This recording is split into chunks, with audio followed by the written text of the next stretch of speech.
앞서 속보로도 짚어봤던 윤 대통령의 40년 지기 석동현 변호사의 주장을 좀 더 저희가 화면으로도 좀 더 짚어봐야 될 것 같아요.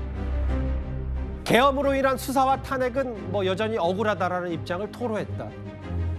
이거 어떻게 하나로 수사에 탄핵하냐, 답답하다.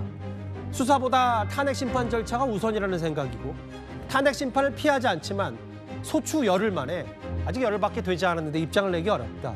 근데 이제 그러면서도 한 조치가 있는데요.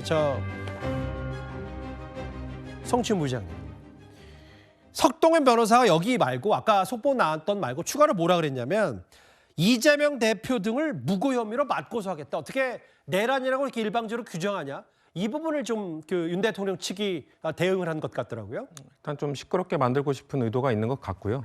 민주당 측에서 주장하고 있는 것은 지금 석동현 변호사, 윤석열 대통령 측이라고 나옵니다. 그러니까 사건을 수임하지 않고 정식 변호사로서 활동하는 것이 아니라 그냥 윤석열 대통령의 40년 직위로서 지금 활동을 하고 있는 것이거든요. 저희는 이게 잘못됐다는 거죠. 그러니까 변호사 수임이 지금 난항을 겪고 있는 것도 알고 있지만 변호사 수임을 최대한 늦춰서 선임 과정을 최대한 늦춰서 재판을 지연하기 위한 전략 아니냐. 그러면서 얘기하고 있는 것들, 지금 석동현 변호사가 사실상 윤석열 대통령의 이 내란죄 혐의에 대해서 변호하고 옹호하는 얘기들을 하고 있잖아요. 민주당의 입장에서 봤을 때는 이런 것들은 동조하는 행위다.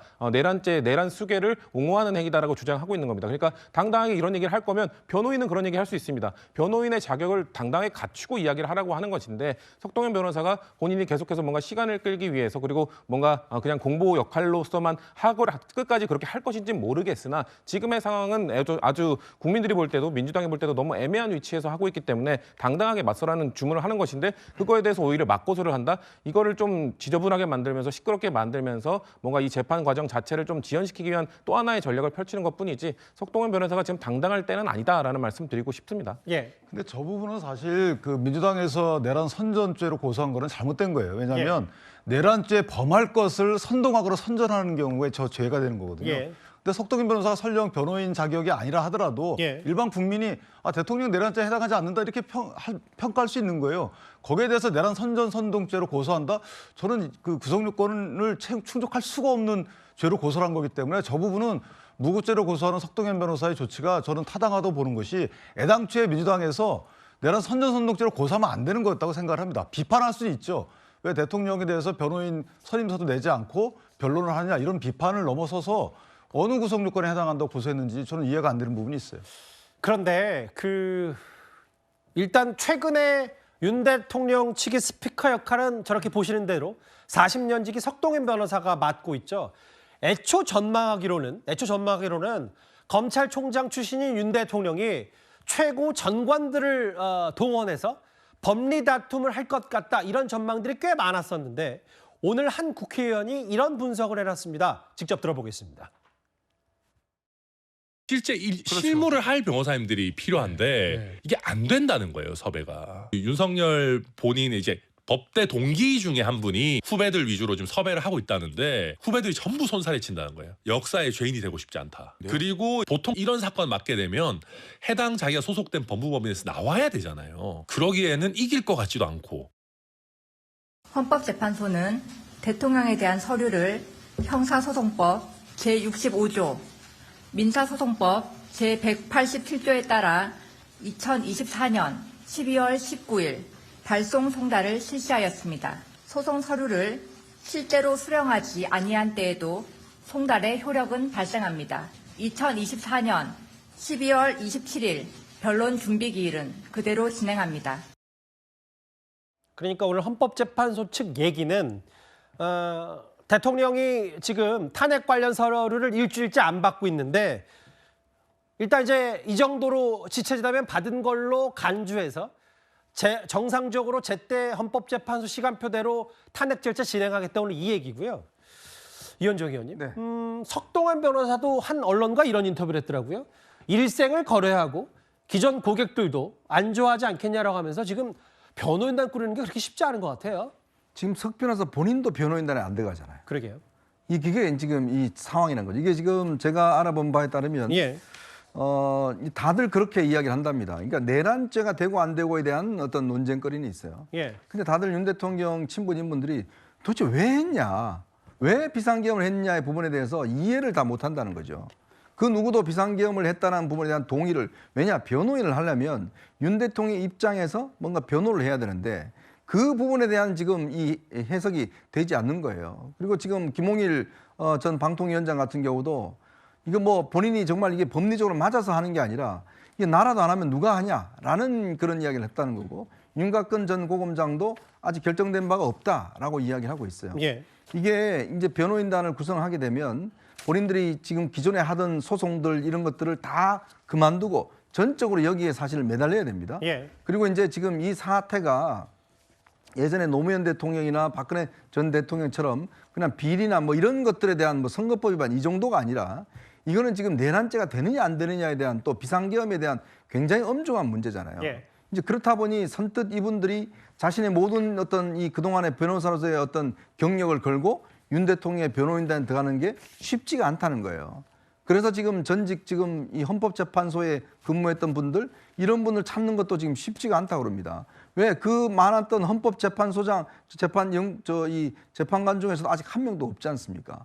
그 이유가 뭐냐면 지금 이 윤 대통령이 이 비상계엄에 대해서 본인들 스스로도 납득이 안 되는 그런 상황들이 있고 이제 그런 것들이 이제 구성이 안 되다 보니까 제가 알기로는 형성이 안 되고 오죽했으면 석동현 변호사도 지금 본인이 변호인이 아니잖아요.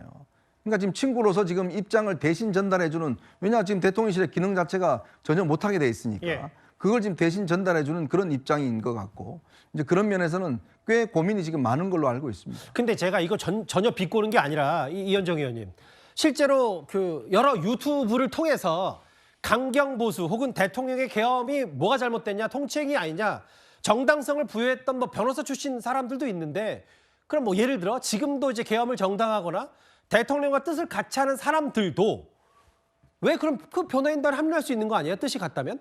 자, 근데요 이게 변호인을 하게 되면 중요한 게 일단 본인의 이 재정 경제적인 문제와 연결되지 않습니까? 그러면 본인이 있던 로펌에서 나와서 이걸 독자적으로 하게 될 경우 이게 꽤 이제 끌 수도 있는데 예. 자, 그거에 대한 이제 앞으로의 어떤 사회적인 어떤 이게 뭐 있는 것이고 또 하나는 이거 헌법재판소 이 심리라는 게 이거는 좀 헌법적인 전문성이 있어야 됩니다. 예. 그런 거를 할 수 있는 지금 왜냐하면 구성되고 있는 김홍일 뭐 윤곽근 이분들은 전부 다 검찰 출신이잖아요. 그렇죠. 이건 검찰 수사에서는 그나마 대응할 수 있겠지만 헌법재판소 심리에 응할 수 있는 사람들은 별로 없어요. 그래서 지금 뭐 전직 헌법재판소 공보관 출신 뭐 이런 분들이 지금 이야기 나오고 있는데 문제는 그런 분보다 진짜 전직 헌법재판소장이라든지 헌법재판관이라든지 이런 분들이 합류해 줘야 되는데 일선 변호사 가기는 쉽지 그렇죠. 않은 법률 이거는 같습니다. 쉽지가 않는 겁니다. 예. 그렇기 때문에 제가 알기로도 아마 구성에 꽤 어려움이 있고 문제는 또 이 비용을 윤 대통령 본인이 다 부담해야 된다는 문제가 있는 거예요. 이해가 됐어요. 일단은 앞서 그 석동현 변호사 얘기는 수사보다는 우리는 탄핵에 먼저 집중하고 싶은데 어떻게 계엄 하나 선포했다고 수사 탄핵을 동시에 하냐 답답하다라고 토로했다. 근데 다만 수사 시계도 좀 돌아가고 있어서 대통령의 일반 전화 통화 내역을 공조수사본부가 확보해서 누구하고 통화했는지를 좀 이제 조각을 맞추고 있는 것 같아요. 실제로 경찰은요 오늘 추경호 전 국민의힘 원내대표에게도 2차 출석을 요구했습니다. 뒤에 오신 분들이 국회에 들어오지를 못해서 많은 분들이 당사에 계셨습니다. 저는 계속 밖에 당사에 있는 우리 의원들과 계속 소통하고 저는 원내대표로서 국방에 또 우리 의원들의 입장을 정해야 하기 때문에 그게 소통하면서 제가 여러 가지 해놨습니다. 제가 일단 불참하게 된 것은 제 판단으로 불참을 했습니다. 사실 뭐 주말에 나온 얘기 중에 추경호 전 원내대표가 한동훈 전 대표가 계엄 반대 입장을 내달라는 요청을 했지만 추 전 원내대표가 거절했다. 이런 보도도 주말 사이에 좀 나온 바가 있었는데 그 강성필 부대변인님. 네. 그 일단 한 번 통화했다고 했잖아요. 추경호 전 원내대표가 11시 23분이니까 계엄 선포 1시간 뒤에 경찰 특히 공동조사본부가 추경호 전 원내대표 출석하는 요구 그 의미는 뭡니까? 일단 추경호 원내대표가 윤석열 대통령과의 어떤 교감을 통해서 국민의힘 현역 의원들이 계엄 해제 표결을 하는데 방해한 것이 아닌가. 사실 그게 쟁점 사항입니다. 그럼 거기에 대한 객관적인 증거는 아직 밝혀지진 않았지만 정황 증거로서는 어쨌든 윤석열 대통령이 곽종근 특전사령관에게 전화를 해서 아직 정족수가 채워지지 않았으니 문을 부수고라도 들어가서 의원들을 끌어내라 라고 전화 통화를 한 사실이 지금 진술에 의해서 밝혀졌잖아요. 그런 상황에서 추경호 원내대표가 우원식 국회의장에게 전화를 2차례나 해서 이 비슷한 시간입니다. 그때 표결을 조금만 연기해달라. 이렇게 연기를 해달라고 했다는 것은 일종의 시간을 끈 것이 아닌가.